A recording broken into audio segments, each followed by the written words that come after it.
SI भर्ती रद्द कराने और आरपीएससी के पुनर्गठन को लेकर पेपर लीक की बढ़ती घटनाओं को रोकने को लेकर लगातार 46 दिन से आज आंदोलन चल रहा राष्ट्रीय लोकतांत्रिक पार्टी की मेहनत के। और आज 8 जून का जो कार्यक्रम था वो मेरा नागौर के अंदर जन सुनवाई का कार्यक्रम था, जिसमें नागौर संसदीय क्षेत्र, नागौर, भीलवाड़ा, कुचामन, लेकिन राजस्थान का नौजवान और किसान जो आप जानते हो, जिस तरह 25 मई को जो आक्रोश रैली जयपुर के अंदर हुई थी, एक दिन जेल पर आंदोलन हुआ एसआई भर्ती राजनीतिक पुनर्गठन को लेकर, उसमें भी 100 से ज्यादा लोगों ने गिरफ्तार की। 25 मई को जो युवा आक्रोश मार रही थी उसमें 1 लाख से ज्यादा संख्या में राजस्थान के जवान आए। तो जवानों का इतना प्यार है कि जन सुनवाई तो रखी थी सिर्फ अपने 2 जिलों की, एक संसदीय क्षेत्र की, लेकिन पूरे राजस्थान से, तमाम जिलों से, आप कभी यूपी से बच्चे आए, हरियाणा से भी आए, पंजाब से भी आए, तो तमाम जिलों से बच्चे आए जन सुनवाई के नाम से और दूसरे अन्य कामों से मिलने के लिए। एक दिन मैंने कहा भाई, कल मैंने ट्वीट भी किया शाम के समय कि आप लोग तो एक बार डेलीगेशन पीएम किया जाएगा कि सारी जो बीजेपी के वोट लिया राजस्थान के जवानों का, कि हम एसआई भर्ती रद्द करेंगे, फर्जीवाड़ा जो भी हुआ पकड़ेंगे, बड़े मगरमच्छ पकड़ेंगे, आरपीएससी का पुनर्गठन, आरपीएससी 2 मेंबर जेल के अंदर है और 3 चेयरमैन से पूछता है, उससे पहले भी आरपीएससी के 1 चेयरमैन पकड़े गए 2014। तो राजस्थान के नौजवान का फ्यूचर क्या होगा, किस तरह बच्चे तैयारी कर रहे हैं जयपुर, दिल्ली के अंदर, किसान के बेटे, आम आदमी के बेटे, हमारे मजदूरी जो करते हैं, छोटे उद्योग वाले लोग, उनके बच्चे भी, बेटियां भी तैयारी करके वो कुछ बनना चाहते हैं। लेकिन दुर्भाग्य इस बात का बड़ी मेहनत लाइब्रेरी के अंदर करके, पूरी मेहनत करके, फिर भी पेपर लीक की घटनाएं हो रही है और पेपर लीक की घटनाएं भी हो रही है। पेपर लीक के पीछे जो सरगना है वो कांग्रेस के बड़े बड़े नेताओं के नाम उसके अंदर आ रहे हैं। आप देखिए, बीजेपी उनको पकड़ नहीं रही है। तो मिला जुली का खेल है। भजनलाल जी ने कहा था बीच में, कांग्रेस के कुछ नेता रात के अंदर मेरे से मिलने आते हैं। तो आप देखिए ये हालात राजस्थान के। कांग्रेस अपनी अलग संविधान बचाओ यात्रा में मस्त, उसको कोई मतलब नहीं राजस्थान में क्या हो रहा। जिस तरह अलवर के अंदर आईसीयू में एक महिला के साथ दुष्कर्म की घटना होती, सरेआम लूट खसोट की घटनाएं, वीडियो वायरल करना, मारपीट, दलितों में अत्याचार, जिस तरह भीलवाड़ा क्षेत्र के अंदर एक सरपंच के साथ जिस तरह खरेद के सरपंच के परिवार के साथ जानलेवा हमला हुआ, हर जगह आप देखिए, हर जगह राजस्थान में चारों तरफ अपराध ही अपराध आपको दिखेगा। और ऐसे ऐसे लोग, विकृत मानसिकता के लोग सरकारों को चुनौती दे रहे हैं कि हम ये कर देंगे, वो कर देंगे, और सरकारें शांत है, सरकारें चुप है। इस राजस्थान को बचाने की आवश्यकता है और राजस्थान को बचाने के लिए, नौजवान को बचाने के लिए, किसान को बचाने के लिए राष्ट्रीय लोकतांत्रिक पार्टी जो एजेंडा हमारा पार्टी गठन के समय था, उस एजेंडा के साथ हम काम कर रहे हैं। आवश्यकता पड़ी तो इस आंदोलन को जो हम कर रहे हैं उसको लेकर दिल्ली कुछ भी हो सकता है, किसी रेलवे ट्रैक और हाईवे को भी जाम किया जा सकता है। यह आंदोलन का अगला पड़ाव होगा, जिसका कल पीएम से टाइम मांगने के बाद जल्दी हम आपको इस मामले से अवगत करा देंगे। आज जो नागौर के अंदर जन सुनवाई हुई, इसमें हजारों इस संसदीय क्षेत्र की समस्याएं आई, पूरे राजस्थान की समस्याएं आई। मैं प्रयास करूंगा कि प्रत्येक व्यक्ति जो मेरे पास पहुंचा उनकी समस्याओं का समाधान हो। हाँ, सरकार हमारी नहीं है, लेकिन हम पीछा करें तो काम भी हमारा नहीं रुकेंगे, क्योंकि सांसद खुद डीसी, दिशा, आपकी रोड ट्रांसपोर्ट, ऐसी कई कमेटियों को खुद भी चेयरमैन होता है संसदीय क्षेत्रों, जल जीवन मिशन आपकी ये हो गया और कई ऐसे काम हो गए। तो निश्चित रूप से प्रत्येक व्यक्ति की पीड़ा सुनकर उनका काम करेंगे। मैं उन नेताओं की तरह नहीं हूँ जो ये कह दे कि हमारी तो सरकार नहीं है, तो ये कह दे कि आपने तो वोट दे दिया, हरा दिया। मैं 24 घंटे मेरी अनुवर्तियां लगातार चल चलती है। आप देख रहे हो, शहीद स्मारक पर भी लोग काम के लिए आते हैं, मैं वहाँ भी काम करता हूँ, फिर घर जाके वापस चालू करता हूँ। तो प्रयास लगातार कर रहा हूँ और उसी का परिणाम है कि नागौर में जो अच्छी सड़कें आप देख रहे हो जिले के अंदर, भीलवाड़ा जिले के अंदर, ये हनुमान बेनीवाल के संगत का परिणाम है। नागौर जोधपुर 4 लेन हो रहा है और नागौर पास है महाराष्ट्र का जो पूरे गलत तरीके से बना, उसकी जांच के आदेश दिला दिए। और मैं प्रयास उसमें ये करूंगा जो आपराधिक मुकदमा दर्ज हो वो लोग सलाखों के पीछे जाए जिन्होंने डिजाइन के साथ छेड़खानी करी। मेरी तरफ से बेस्ट प्रयास मैं क्या करता हूँ संसदीय क्षेत्र को आगे लाने के लिए, वो मेरा आप 6 साल का कार्यकाल उठाकर देख लें, आपको लगेगा कि सांसद पहले भी थे, जिले से मंत्री भी थे, उन्होंने क्या किया और इस सांसद ने क्या किया, आपको बड़ा फर्क नजर आ जाएगा। यह प्रत्येक व्यक्ति की पीड़ा सुनी, प्रत्येक जाति, प्रत्येक समाज को साथ लेकर चला, कुछ लोगों के इस बात को लेकर पेट में दर्द है, उसका इलाज मेरे पास नहीं। मैं सब जातियों को साथ लेकर चलने का प्रयास करता हूँ। और संघर्ष के अंदर हम जिनके भी खिलाफ बोलते हैं तो कई बार ऐसे लोग सामने मुलजिम निकलते हैं, वो हम किस तरह से चलते हैं आप इस बात को खुद मान सकते हो। किन परिस्थितियों में हम लोग संघर्ष करते हैं, लोग तो सत्ता के पीछे भागते हैं। और मैं सत्ता को ठोकर मार के 25 साल से मेरी लड़ाई को आप लोगों को देखते हो गया। और मुझे पूरा विश्वास है कि 28 के अंदर कांग्रेस भी घर बैठेगी, बीजेपी का इलाज होगा और इस बार तीसरा मोर्चा राजस्थान में मजबूत ताकत के साथ सत्ता में कब्जा करेगा। सर, अभी गुर्जर आरक्षण है जो वापस रंग ले रहा है, जैसे कि वापस जो गुर्जर आरक्षण नहीं दिया, दोनों सरकारों ने पहले वादा किया था। गुर्जर आरक्षण आंदोलन के अंदर जब केवड़ी सिंह फैसला बैठा था, उस समय मैं उनके साथ ट्रैक पे बैठा था और मैंने हमेशा गुर्जर आरक्षण आंदोलन के अंदर गुर्जर समाज का साथ दिया।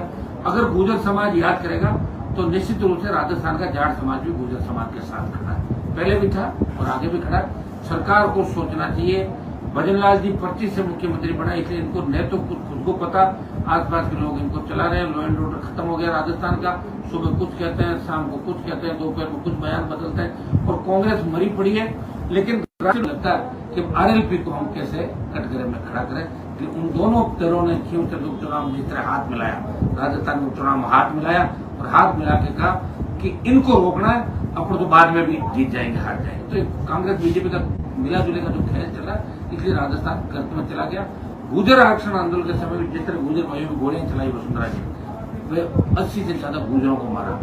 16 गढ़साना रावला के अंदर जिस तरह जाट समाज के नौजवानों की हत्या की, वो दंश इस राजस्थान का ये समाज भूला नहीं है। शेड्यूल ट्राइब के लोग जिन पर अत्याचार हुए वो भी नहीं भूले। आज डीडवाना नागौर से डीडवाना के अंदर जिस तरह सरपंच में अटैक किया, उनकी पत्नी पर अटैक किया, तो ये बातें आजाद भारत के अंदर ये दर्शाती है कि आज भी सामंती सोच के लोग कुछ भी करने को तैयार है। सत्ता का सहारा उनको चाहिए और सरकार है सामंती सोच के लोगों के साथ हो जाती है। तो हम सामंती सोच के लोगों के खिलाफ है, हम किसी जाति के खिलाफ नहीं।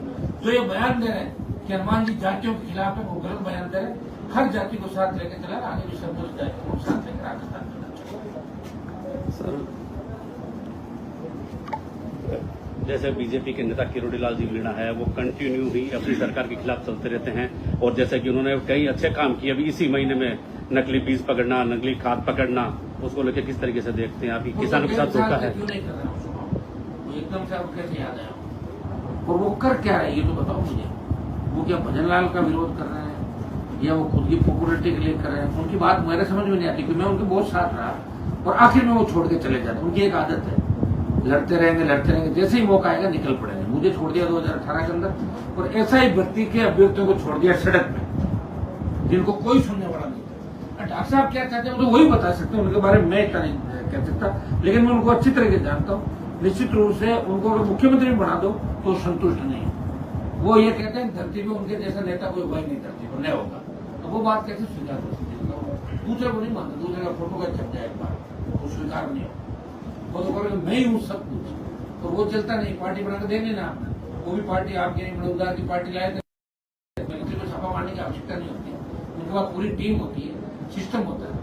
लेकिन चलो खुद गए, अच्छी बात है, उनकी शुरू से आदत है, वो दूसरे का नाम नहीं आने देना चाहता अखबार में, खुद ही करते हैं सारे काम। लेकिन इसका आगे क्या होगा? आगे क्या? नकली खाद, बीज और दवाइयाँ और जिस तरह ये पकड़ा गया आपका बीज, खाद, दवाई, निश्चित रूप से किसान के साथ धोखा है। लेकिन ये काम तो बहुत पहले चल रहा होगा ना, तो कांग्रेस कहाँ गई थी? बीजेपी 1.5 साल से डॉक्टर साहब क्या करते हैं इनको पता ही नहीं। तो इनके क्या अंदर डिपार्टमेंट में इतनी भी पकड़ नहीं है क्या? इनको पता चलता था पहले दिन यहाँ नकली खाद बन रहा है, नकली बीज बन रहा है, तुरंत छापे मारने के। लेकिन देर आए दुरुस्त है, अच्छी बात है, ये काम तो अच्छा ही करें, लेकिन आगे कार्रवाई कितनी होगी? कहीं ऐसा नहीं हो फैक्ट्रियां वापिस खुल जाए और काम वापिस जारी हो जाए। इस चीज का मैं देखना कि एक बार आगे इसका परिणाम क्या निकलता है, परिणाम क्या होता है, परिणाम क्यों हमें जाना है। ऐसे ही भर्ती के जो धरना प्रदर्शन चल रहा था, वहाँ पर भी एक बार किरोड़ी मीणा वहाँ पर धरने पर पहुंचे। वो तो क्या है, उनको लगा कि भर्ती कल रद्द हो जाएगी, आगे कैंडिडेट हनुमान जी उन्हें मिल जाएगा तो मैं ले जाऊँ, आगे चले गए, मैं तो था ही नहीं वहाँ। और फिर मैंने कहा और रैली के अंदर मैंने कहा 1 लाख की रैली आओ, आप उसको आमंत्रित किया, आए तो नहीं, उसको आ जाते। जब धरने पर आए तो रैली में भी आ जाते, और रैली में नहीं आए धरने पे क्यों आए? ये मेरा सवाल है उनसे। यही बात मैं आपसे पूछूं तो एक इंटरव्यू में ज्योति मिर्जा ने ये बात कही थी कि आपको मालूम चला कि वो ऐसा ही भर्ती रद्द होने वाली है, उसका श्रेय लेने के लिए आप बच्चों को इकट्ठा करके और धरना प्रदर्शन कर रहे हैं, इसमें क्या सत्यता है? जो चीज तो देखो ऐसा है, उसको कोई लिख के देता है, उसको ध्यान में आती है, ऐसा ही भर्ती के बारे में कोई एक्टिव अब हुई है और 4 बार हारने के बाद भी अभी उसका मुझे लग रहा है मानसिक संतुलित हो गया परिवार में।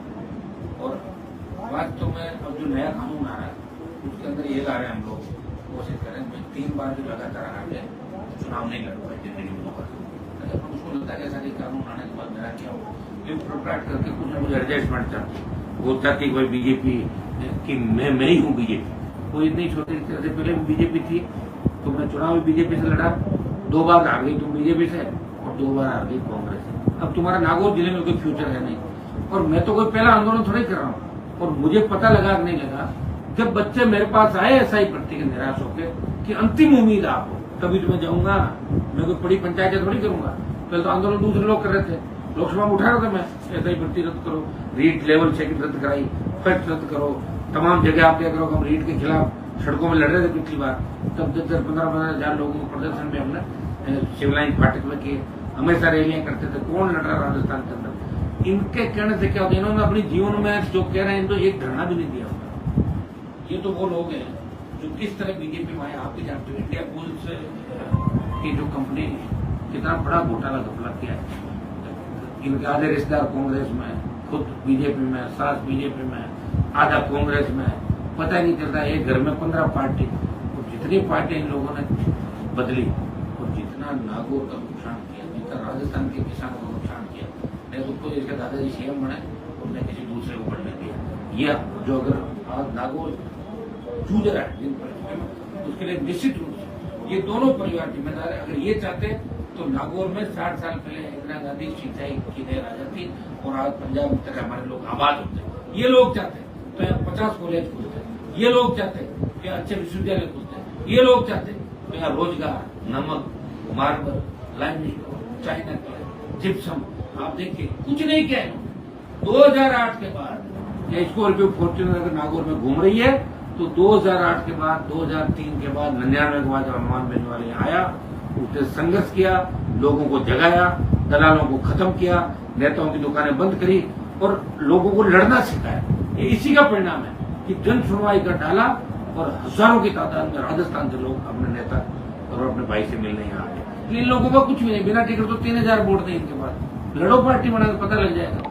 आपके पास इतना पैसा है, पार्टी बना लो ना, खुद ही बना लो खुद की सरकार। मना कौन करा? क्यों भाजपा कार्यालय, कांग्रेस कार्यालय के बाद चक्कर काटते हो आप? शर्म नहीं आती आप लोगों को? क्या लोग हैं आप बताओ मुझे? स्वाभिमान मर गया इन लोगों का, और जिनका मान सम्मान स्वाभिमान नहीं, उनके बारे में ज्यादा बात करना ठीक नहीं। लोकतंत्र के अंदर हार जीत होती है।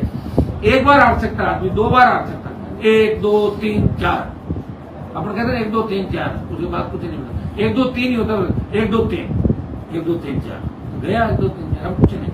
इनका कोई फ्यूचर यहाँ पे नहीं है और आगे भी आजमा के देख लें, पंचायत चुनाव लड़ लें एक बार, अच्छा मौका है।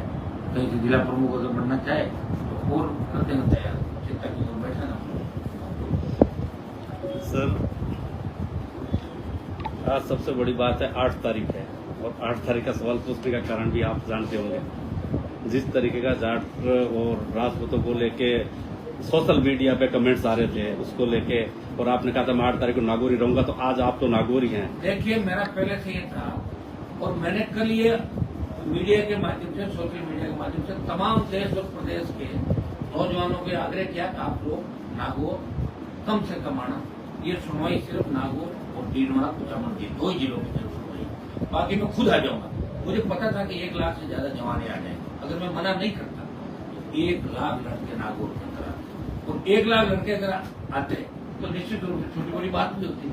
मैं नहीं चाहता किसी तरह का जातीय जेल राजस्थान में खुले। मैं चाहता हूँ कि हम हर समाज भाईचारे के साथ हैं।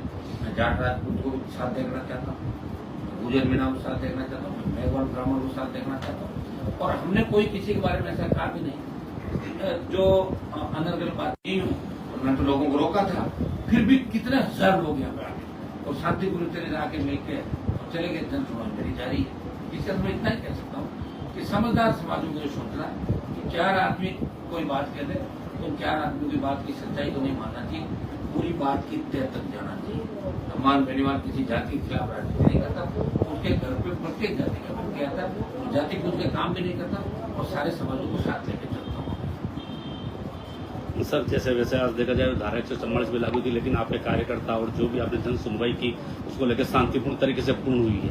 उसको लेकर जैसे सुनवाई पूर्ण तो हो गई, लेकिन अब क्या मतलब 144 धारा का जो है सरकार उल्लंघन मानती है या नहीं मानती है? वो तो सरकार को पूछ लो, वो मेहनत थोड़ी लगाई धारा, वो तो पूछ लो उनको।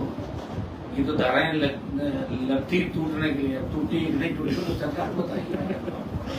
अब तो चलेगी जन सुनवाई, ये तो चलेगी 11 बजे तक रात को। सब जयनगर हॉस्पिटल में आए दिन ये पानी की समस्या, डॉक्टरों की समस्या अभी भी आज भी ऐसा सबसे ज्यादा समस्या जो नागौर के अंदर है, जिन लोगों के आप नाम ले रहे हो पुराने नेता, इसको अगर हम हॉस्पिटल को सुधारना चाहें तो 50 लोग उसके पक्ष में खड़े हो जाएंगे जो बदमाश हो।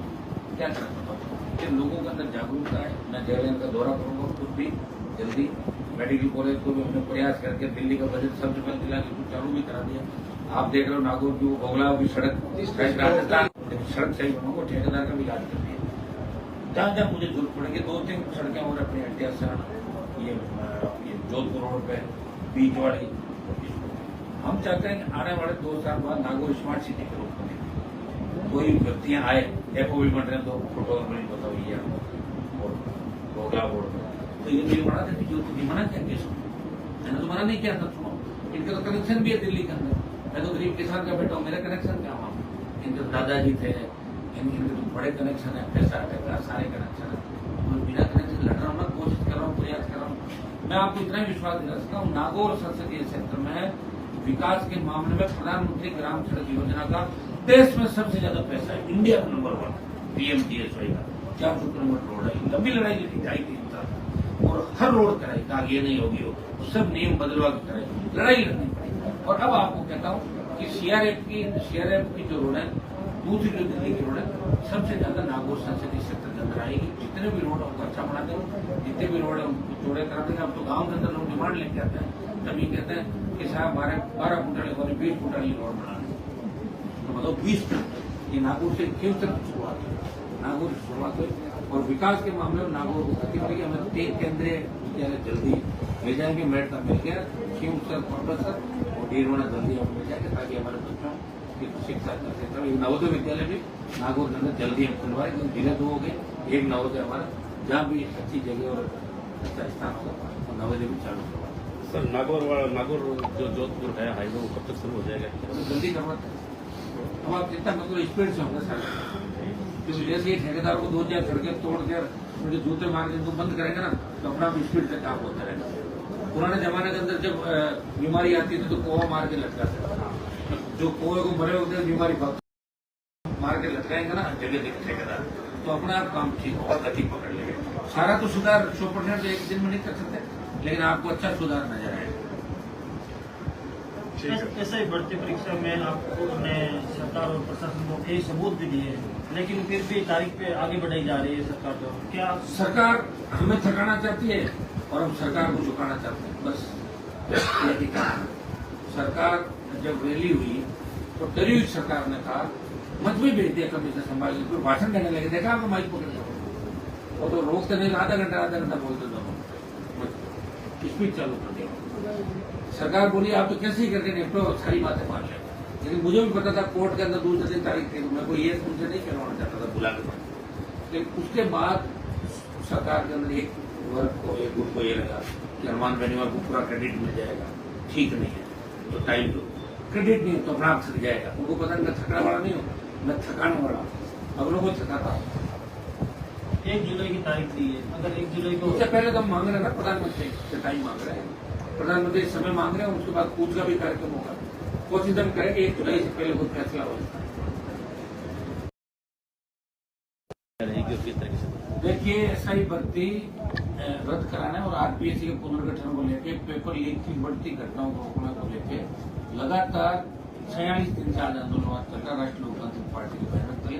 और आज 8 जून का जो कार्यक्रम था वो मेरा नागौर के अंदर जन सुनवाई का कार्यक्रम था, जिसमें नागौर संसदीय क्षेत्र, नागौर, डीडवाना, कुचामन, लेकिन राजस्थान का नौजवान और किसान, जो आप जानते हो जिस तरह 25 मई को जो आक्रोश रैली जयपुर के अंदर हुई थी, एक दिन जेल पर आंदोलन हुआ, SI भर्ती राजनीतिक पुनर्गठन को लेकर, उसमें भी 100 से ज्यादा लोगों ने गिरफ्तार की। 25 मई को जो युवा आक्रोश मारी गई थी, उसमें 1 लाख से ज्यादा संख्या में राजस्थान के जवान आए। तो जवानों का इतना प्यार है कि जन सुनवाई तो रखी थी सिर्फ अपने 2 जिलों की, एक संसदीय क्षेत्र की, लेकिन पूरे राजस्थान से, तमाम जिलों से, आप कभी यूपी से बच्चे आए, हरियाणा से भी आए, पंजाब से भी आए, तो तमाम जिलों से बच्चे आए जन सुनवाई के नाम से और दूसरे अन्य कामों से मिलने के लिए। एक दिन मैंने कहा, भाई कल मैं ट्वीट भी किया शाम के समय कि आप लोग तो एक बार डेलीगेशन पीएम किया जाएगा कि सारी जो बीजेपी के वोट लिया राजस्थान के जवानों का, कि हम ऐसा ही भर्ती रद्द करेंगे, फर्जीवाड़ा जो भी हुआ पकड़ेंगे, बड़े मगरमच्छ पकड़ेंगे, आरपीएससी का पुनर्गठन, आरपीएससी 2 मेंबर जेल के अंदर है और 3 चेयरमैन से पूछताछ, उससे पहले भी आरपीएससी के 1 चेयरमैन पकड़े गए 2014। तो राजस्थान के नौजवान का फ्यूचर क्या होगा, किस तरह बच्चे तैयारी कर रहे हैं जयपुर दिल्ली के अंदर, किसान के बेटे, आम आदमी के बेटे, हमारे मजदूरी जो करते हैं, छोटे उद्योग वाले लोग, उनके बच्चे भी बेटियां भी तैयारी करके वो कुछ बनना चाहते हैं। लेकिन दुर्भाग्य इस बात का बड़ी मेहनत लाइब्रेरी के अंदर करके, पूरी मेहनत करके, फिर भी पेपर लीक की घटनाएं हो रही है और पेपर लीक की घटनाएं भी हो रही है। पेपर लीक के पीछे जो सरगना है वो कांग्रेस के बड़े बड़े नेताओं के नाम उसके अंदर आ रहे हैं। आप देखिए, बीजेपी उनको पकड़ नहीं रही है। तो ये मिला जुली का खेल है। भजनलाल जी ने कहा था बीच में, कांग्रेस के कुछ नेता रात के अंदर मेरे से मिलने आते हैं। तो आप देखिए ये हालात राजस्थान के। कांग्रेस अपनी अलग संविधान बचाओ यात्रा में मस्त, उसको कोई मतलब नहीं राजस्थान में क्या हो रहा। जिस तरह अलवर के अंदर आईसीयू में एक महिला के साथ दुष्कर्म की घटना होती है, सरेआम लूट खसोट की घटनाएं, वीडियो वायरल करना, मारपीट, दलितों में अत्याचार, जिस तरह निर्माण क्षेत्र के अंदर एक सरपंच के साथ जिस तरह खरेद के सरपंच के परिवार के साथ जानलेवा हमला हुआ, हर जगह आप देखिए, हर जगह राजस्थान में चारों तरफ अपराध ही अपराध आपको दिखेगा। और ऐसे ऐसे लोग, विकृत मानसिकता के लोग सरकारों को चुनौती दे रहे हैं कि हम ये कर देंगे, वो कर देंगे, और सरकारें शांत है, सरकारें चुप है। इस राजस्थान को बचाने की आवश्यकता है और राजस्थान को बचाने के लिए, नौजवान को बचाने के लिए, किसान को बचाने के लिए राष्ट्रीय लोकतांत्रिक पार्टी जो एजेंडा हमारा पार्टी गठन के समय था, उस एजेंडा के साथ हम काम कर रहे हैं। आवश्यकता पड़ी तो इस आंदोलन को जो हम कर रहे हैं उसको लेकर दिल्ली कुछ भी हो सकता है, किसी रेलवे ट्रैक और हाईवे को भी जाम किया जा सकता है। यह आंदोलन का अगला पड़ाव होगा, जिसका कल पीएम से टाइम मांगने के बाद जल्दी हम आपके मामले से अवगत करा देंगे। आज जो नागौर के अंदर जन सुनवाई, इसमें हजारों की संसदीय क्षेत्र की समस्याएं आई, पूरे राजस्थान की समस्याएं। मैं प्रयास करूंगा कि प्रत्येक व्यक्ति जो मेरे पास पहुंचा उनकी समस्याओं का समाधान हो।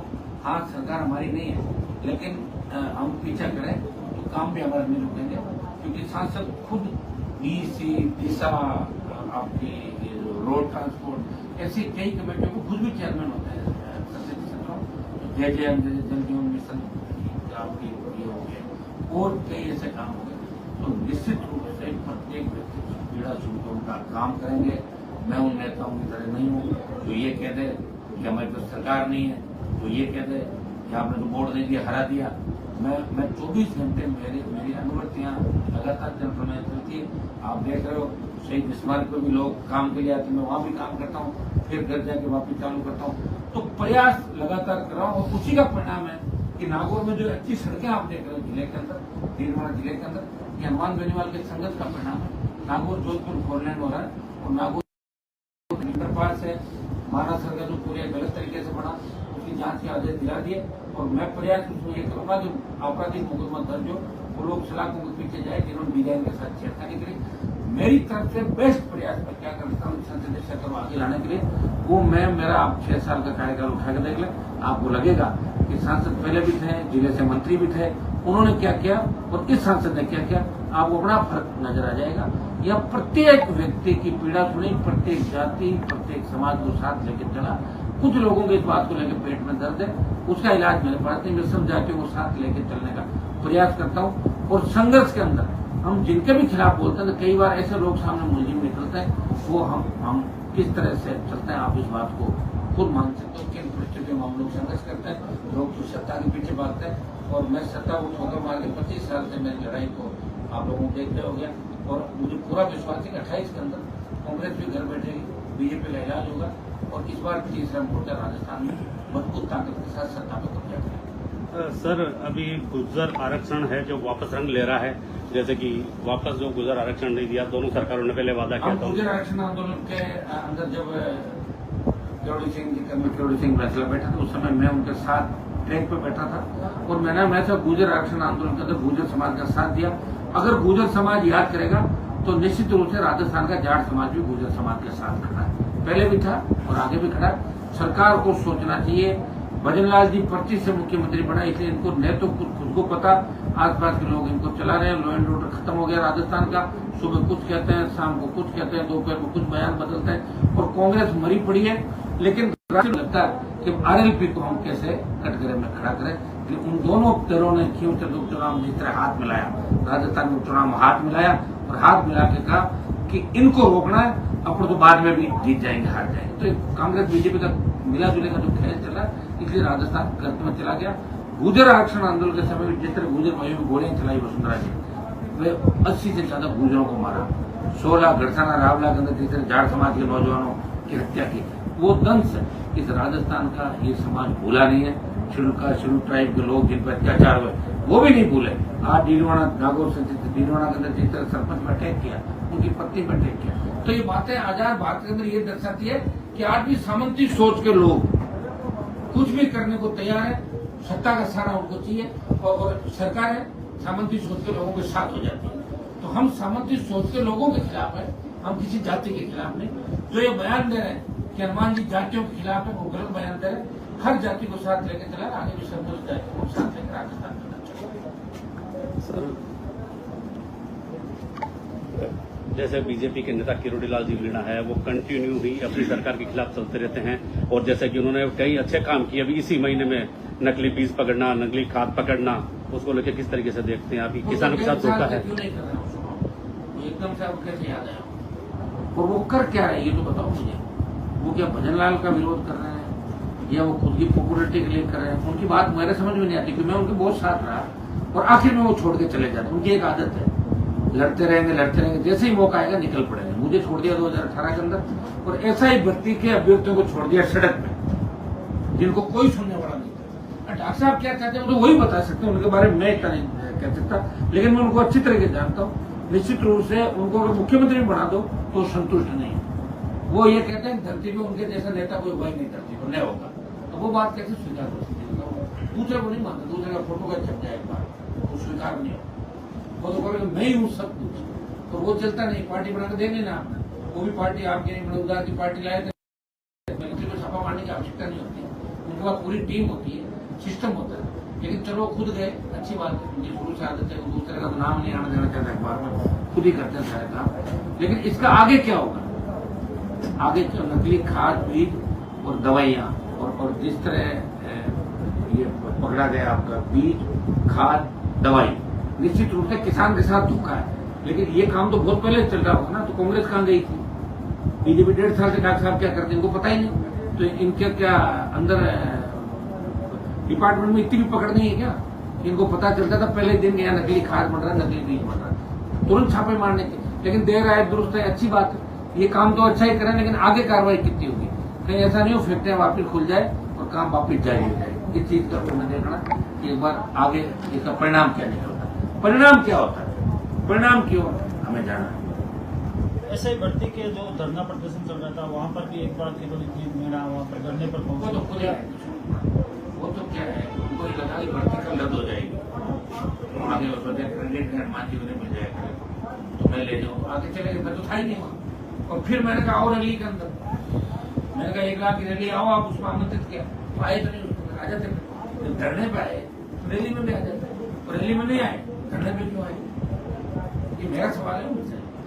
यही बात मैं आपसे पूछूं तो एक इंटरव्यू में ज्योति मिर्जा ने ये बात कही थी कि आपको मालूम चला कि वो ऐसा ही भर्ती रद्द होने वाली है, उसका श्रेय लेने के लिए आप बच्चों को इकट्ठा करके और धरना प्रदर्शन कर रहे हैं, इसमें क्या सत्यता है?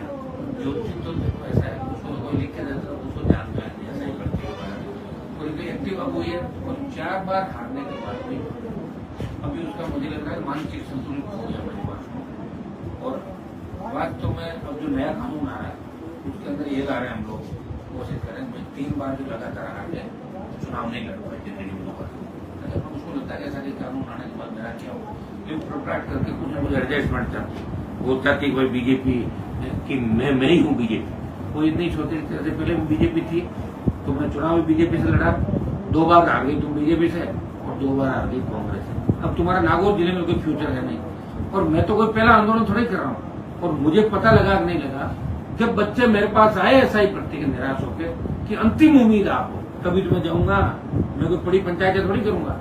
पहले तो आंदोलन दूसरे लोग कर रहे थे, लोकसभा में उठा रहा था मैं, ऐसा ही भर्ती रद्द करो, रीट लेवल चेकिंग रद्द कराई, फैक्ट रद्द करो, तमाम जगह आप क्या करो। हम रीट के खिलाफ सड़कों में लड़ रहे थे पिछली बार, तब 10-15 हजार लोगों को प्रदर्शन में हमने सिविल लाइन फाटक में किए, हमेशा रैलियां करते थे। कौन लड़ रहा राजस्थान के अंदर? इनके कहने से क्या होता है, इन्होंने अपने जीवन में जो कह रहे हैं तो एक धरना भी नहीं दिया होता।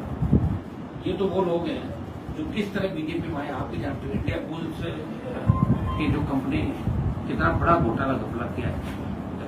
इनके आधे रिश्तेदार कांग्रेस में, खुद बीजेपी में, सास बीजेपी में, आधा कांग्रेस में, पता ही नहीं चलता। एक घर में 15 पार्टी, और जितनी पार्टी इन लोगों ने बदली और जितना नागौर का नुकसान किया, जितना राजस्थान के किसानों को नुकसान किया, नहीं तो कोई इसके दादाजी सीएम बने और न किसी दूसरे को बनने दिया। यह जो अगर आज नागौर जूझ रहा है जिन परिस्थितियों में, उसके लिए निश्चित रूप से ये दोनों परिवार जिम्मेदार है। अगर ये चाहते तो नागौर में 60 साल पहले इंदिरा गांधी सिंचाई की नहर आ जाती और आज पंजाब तक हमारे लोग आबाद होते। ये लोग चाहते तो यहाँ 50 कॉलेज खुलते, ये लोग चाहते कि अच्छे विश्वविद्यालय खुलते, ये लोग चाहते तो यहाँ रोजगार, नमक, मार्बल, लाइमस्टोन, चाइना के जिप्सम, आप देखिए कुछ नहीं किया है। 2008 के बाद या स्कॉर्पियो फॉर्च्यूनर अगर नागौर में घूम रही है तो 2008 के बाद, 2003 के बाद, 99 के बाद जब हनुमान बेनीवाल आया, उसने संघर्ष किया, लोगों को जगाया, दलालों को खत्म किया, नेताओं की दुकानें बंद करी और लोगों को लड़ना सिखाया। ये इसी का परिणाम है कि जन सुनवाई का डाला और हजारों की तादाद में राजस्थान से लोग अपने नेता और अपने भाई से मिलने यहाँ आए। इन लोगों का कुछ भी नहीं, बिना टिकट तो 3000 वोट नहीं इनके पास। लड़ो, पार्टी बना के पता लग जाएगा। आपके पास इतना पैसा है, पार्टी बना लो ना, खुद ही बना लो खुद की सरकार। मना कौन करा? क्यों भाजपा कार्यालय, कांग्रेस कार्यालय के बाद चक्कर काटते हो आप? शर्म नहीं आती आप लोगों को? क्या लोग आप बताओ मुझे? स्वाभिमान मर गया इन लोगों का, और जिनका मान सम्मान स्वाभिमान नहीं, उनके बारे में ज्यादा बात करना ठीक नहीं। लोकतंत्र के अंदर हार जीत होती है। एक बार हार सकता आदमी, 2 बार हार सकता, 1 2 3 4 अपन कहते हैं 1 2 3 4, उसके बाद कुछ नहीं मिलता। 1 2 3 ही होता, 1 2 3 1 2 3 4 गया, 1 2 3 4 अब कुछ नहीं। इनका कोई फ्यूचर यहाँ पे नहीं है और आगे भी आजमा के देख ले, पंचायत चुनाव लड़ ले एक बार, अच्छा मौका है। कहीं से जिला प्रमुख अगर बनना चाहे तो और करते हैं तैयार, चिंता की ओर बैठा ना। सर आज सबसे बड़ी बात है 8 तारीख है, और 8 तारीख का सवाल पूछने का कारण भी आप जानते होंगे।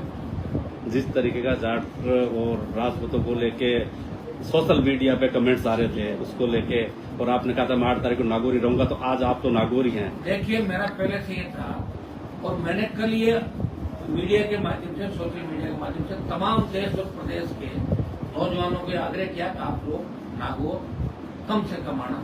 ये सुनवाई सिर्फ नागौर और डीडवाना, कुचामन, 2 ही जिलों में सुनवाई, बाकी मैं खुद आ जाऊंगा। मुझे पता था कि 1 लाख से ज्यादा जवान आ जाएंगे। अगर मैं मना नहीं करता तो 1 लाख लड़के नागौर के अंदर, और 1 लाख लड़के अगर आते तो निश्चित रूप से छोटी बड़ी बात भी होती। मैं नहीं चाहता किसी तरह का जातीय जेल राजस्थान में खुले। मैं चाहता हूँ कि हम हर समाज भाईचारे के साथ हैं। मैं जाट राजपूत को साथ देखना चाहता हूँ, गुजर मीना को साथ देखना चाहता हूँ, मेघवाल ब्राह्मण को साथ देखना चाहता हूँ। और हमने कोई किसी के बारे में ऐसा कहा भी नहीं जो अनर्गल बात नहीं हूँ। और मैं तो लोगों को रोका था, फिर भी कितने हजार लोग यहाँ पे आए और शांतिपूर्ण तरीके आके मिलकर चले गए। जन सुनवाई मेरी जारी है। इसके अंदर मैं इतना ही कह सकता हूँ कि समझदार समाजों को जो सोचना कि 4 आदमी कोई बात कहते तो 4 आदमी की बात की सच्चाई को नहीं मानना चाहिए, पूरी बात की तह तक जाना चाहिए। हनुमान बेनीवाल किसी जाति के खिलाफ राजनीति नहीं करता, उसके घर पे प्रत्येक जाति का व्यक्ति आता है, जाति को उसके काम भी नहीं करता और सारे समाजों को साथ लेकर चलता हूँ। सर जैसे वैसे आज देखा जाए धारा 144 भी लागू थी, लेकिन आपके कार्यकर्ता और जो भी आपने जन सुनवाई की उसको लेकर शांतिपूर्ण तरीके से पूर्ण हुई है।